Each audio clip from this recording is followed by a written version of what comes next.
It comes equipped with labs, a gym, sleeping quarters, 2 bathrooms, and the view is literally out of this world.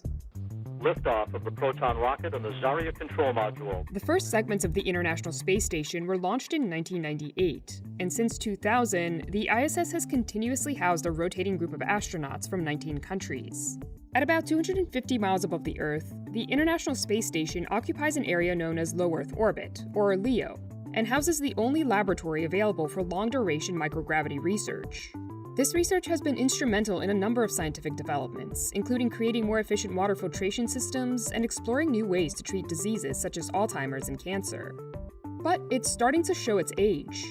Astronauts launched a very complicated series of spacewalks today to fix a cosmic ray detector at the International Space Station. Space is a harsh environment, and we've seen over the past couple of years small leaks appear within the space station. These are not life-threatening, there's nothing serious, but it is an indication that the lifetime of the International Space Station might be coming to an end. The International Space Station is currently approved to operate through at least December 2024 with our agreements with the international partners. However, as we are actively working to continue to do science and research, we understand that the ISS at some point will have its end of life.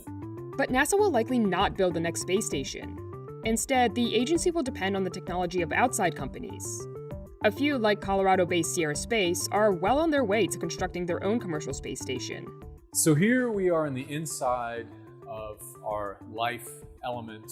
It's nearly 30 feet in diameter. We have it broken up into 3 decks. Space station right now is jam-packed. There's no room, there's no capacity.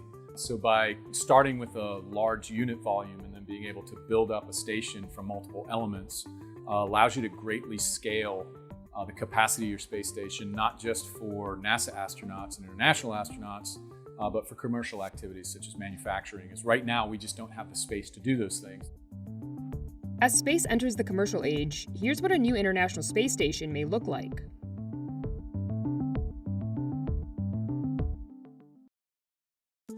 Over the last couple of years, NASA has increasingly relied on outside companies to complete tasks that have traditionally been reserved for the government agency. Under its Commercial Resupply Services program, NASA has contracts with SpaceX and Northrop Grumman to send cargo resupply missions to the ISS.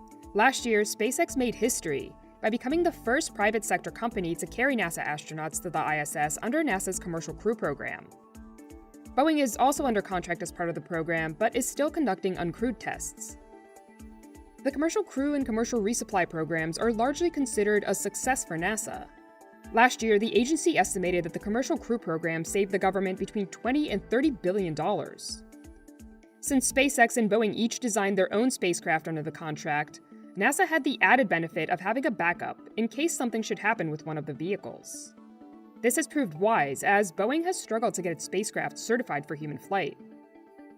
NASA is now hoping to replicate the success of its Commercial Crew and commercial cargo programs with the Commercial LEO Destinations project. As part of the project, NASA plans to award up to $400 million in total to as many as 4 companies to begin development of private space stations. Covering just part of the developmental cost of the station would be a big money saver for NASA. The ISS cost $150 billion to build, and the US picked up the largest chunk of that bill ahead of its partners Russia, Europe, Japan, and Canada. NASA also spends about $4 billion a year to operate the ISS. Development of new markets and new technologies is very expensive, and the government is usually the prime party to make those things happen. We have done that in LEO, and so we do expect that we will save money moving to this model. A number of private companies are already well on their way to launching private space stations. One of the companies at the forefront of creating a commercial space station is Houston-based Axiom Space. In fact, back in 2020, NASA awarded the company a $140 million contract to provide at least one habitable module to attach to the International Space Station. Axiom Space plans on starting out with 4 modules. The first 2 will be crew quarters that will be decked out with infotainment systems and massive windows overlooking Earth. Some space will also be reserved for research and technology development projects. The third module will be geared strictly towards research and manufacturing, and the fourth will be a solar array, so that Axiom's modules can separate and operate independently from the ISS when it's eventually retired. Prior to that, we'll be getting power from the ISS, but we'll fly up our own solar arrays on the fourth module. We'll have our own airlock so that we can do spacewalks. And then once we separate from ISS, we have the ability to continue to add to our station really indefinitely. And we envision being able to add modules that are custom for customers, that we might build an entire module that's specific to a particular customer's manufacturing or research needs. Funding for its new space station will also likely come from Axiom's private astronaut missions.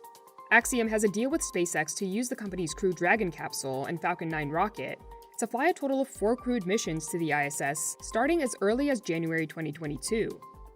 Although Axiom does not make the price of its private missions public, a flight with Axiom is estimated to cost tens of millions of dollars, as NASA pays SpaceX about $55 million per seat to fly its astronauts to the space station.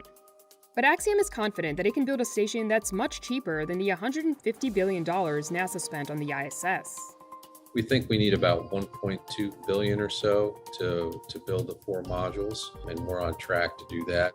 One of the ways Axiom's been able to bring down the cost of its space station is by utilizing technologies from other industries. Our battery technology is very similar to electric vehicle battery technology. The computer chip in your iPhone, say an iPhone 10 or newer, is very, very similar to the chip that we'll use as our computer. Axiom Space plans to launch its first module in 2024 and its 4th module toward the end of 2027. Sierra Space is another company that's been working on building a commercial space station. This is just a mock-up of how we might divide some of the space. So we've put up walls here and some basic curtains. We have some crew quarter examples in here. Some of these could be used as storage closets, could be used for hygiene room, for brushing your teeth, spending personal time. Certainly toilet space as well as required. Since 2017, Sierra Space has been developing an inflatable structure that it calls the Life Habitat. Originally, it was designed to be a habitat that could take 4 astronauts basically from lunar orbit to Mars, essentially designed for a 1,000-day mission. Since then, Sierra Space has worked to adapt the design to also function as a habitat for the surface of Mars or the Moon, as well as act as a free-floating commercial station in low Earth orbit. CNBC saw a mock-up of the Life Habitat at Kennedy Space Center, where it's undergoing testing. The structure is 1/3 the volume of the International Space Station and spans 27 feet in both diameter and length. The mock-up we visited only had 2 floors, but the final version will have 3. When we had astronauts in that were evaluating the space and the layout, one of the things they brought up is you can actually get trapped in the space in here. So because we're so large, we have to be conscious of the fact that we have to make sure that there's holds and means that if a crew member is within this large space, that they can actually grab a hold of something and move themselves to different spaces within the habitat. The structure is meant to be inflated in space after it's launched. It was about 40 missions to build the space station. We can have an operational space station up in 2 missions. Our Life Habitat, because it expands once we get it on orbit, we can get a lot of volume up there very, very quickly. So that's a pretty significant savings in both time and money compared to what we did on space station. Sierra Space is also developing its own transportation vehicle called the Dream Chaser. When you talk about the $3 to $4 billion a year it costs to operate space station, one of the big pieces of it is transportation. And so that's where our Dream Chaser comes into play. We have a reusable spacecraft that we can use a minimum of 15 times. So we're reducing the cost of that. The launch vehicle pricing is coming down. We're taking advantage of that. So you have to reduce the cost of transportation and you have to reduce the cost of operations. Initially, Sierra Space believes its largest market will come from NASA and other countries' space agencies who want to conduct research in zero gravity. But down the road, the company hopes to supplement that revenue stream with more commercial activities, like manufacturing in space, tourism, and even TV and film production. Sierra Space says the initial elements of its space station will be in orbit by 2026 or 2027. The race is on for private sector companies to launch a commercial space station before the ISS is retired, likely within the decade. Both Axiom Space and Sierra Space say that they are confident that they can have an operational space station up and running in time. Another aerospace company, NanoRacks, plans to have its first private space stations up by 2024. But instead of building a whole new structure, NanoRacks plans to recycle the spent upper stages of rockets and transform them into research stations. But as with any space endeavor, timelines often change. Just take the Commercial Crew Program. The program's original goal was to send astronauts to the ISS by 2017, but early funding cuts and a number of failed tests delayed the launch until 2020. And not having a station finished in time could spell real trouble for NASA. We retire the International Space Station without having commercial space stations ready. There's going to be a gap in capabilities. And NASA's already experienced such a gap. After the agency ended the shuttle program in 2011, NASA was forced to rely on Russian Soyuz rockets to launch its astronauts to the International Space Station. And the US paid Russia a pretty penny, over $90 million per seat.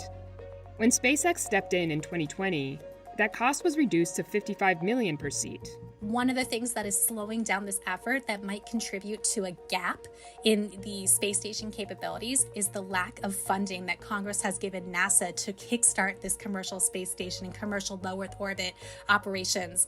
In fiscal years 2020 and 2021, NASA requested $150 million for low Earth orbit commercial development, but only received $15 million and $17 million respectively.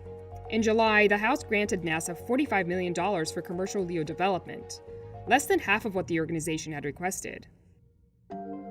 Commercial companies can also expect competition from other countries. This is a race to establish permanent presence in low Earth orbit and the moon. And as of today, China seems to be winning that particular race. Tonight's launch is the country's first crewed flight in nearly 5 years. Sending 3 astronauts to the space station it's building as it seeks to become a major spacefaring power by 2030. Russia is also planning its own space station. Serving government customers like NASA can be a springboard to kickstart the LEO economy for commercial companies. But a larger private market will likely be the key to their long-term success, and potentially their biggest moneymaker. NASA provides the money, but the money that NASA is providing is wholly insufficient for us to do this. So we would not do this or invest in it ourselves if we did not believe in that market. We really think that manufacturing will be the real game changer. There's been some really interesting demonstrations on ISS where people have flown experiments and they've developed fiber optic cable that has 100 times transmission length, or they've found ways to bioprint perfect retinal implants. But if it was successful, then what?